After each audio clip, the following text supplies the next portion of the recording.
নমস্কাৰ, অংকুৰিত অসম চাই থকাৰ বাবে ধন্যবাদ। ভাৰতৰ চাহ উদ্যোগলৈ সুখবৰ। যোৰহাটৰ নেষ্টৰ বিজ্ঞানীসকলে ডক্টৰ বিপুল তেজৰ নেতৃত্বত কেফেইন মুক্ত ব্লেক টি বা কলা চাহ তৈয়াৰ কৰাৰ এক নতুন আৰু আধুনিক প্ৰযুক্তি উদ্ভাৱন কৰিছে। এই উদ্ভাৱনটো চাহ উদ্যোগৰ বাবে কেৱল এটা বৈজ্ঞানিক সফলতাই নহয়, বৰং ভৱিষ্যতৰ স্বাস্থ্যসন্মত চাহ সংস্কৃতি গঢ়ি তোলাৰ দিশতো এক ডাঙৰ পদক্ষেপ বুলি কোৱা হৈছে।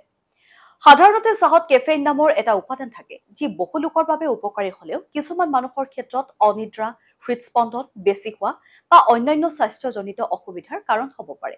এই সমস্যাবোৰৰ কথা চিন্তা কৰি বিজ্ঞানীসকলে এনে এটা পদ্ধতি উদ্ভাৱন কৰিছে, য'ত চাহৰ পৰা কেফেইন সম্পূৰ্ণৰূপে আঁতৰাব পৰা যায়।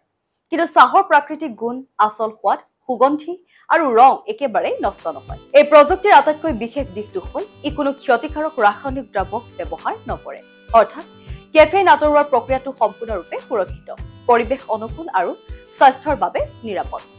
বৈজ্ঞানিক পৰীক্ষাৰ জৰিয়তে ইয়াৰ গুণগত মান আৰু সুৰক্ষা নিশ্চিত কৰা হৈছে বুলি জনা যায়। ইতিমধ্যে ডিব্ৰুগড় জিলাত জালান গ্ৰুপ অৱ ইণ্ডাষ্ট্ৰিজ আৰু তিনিচুকীয়াত মুম্বাইৰ এটা ব্যৱসায়িক গোষ্ঠীয়ে কলা চাহ প্ৰস্তুতকৰণৰ বাবে বৃহৎ উদ্যোগ স্থাপন কৰিছে।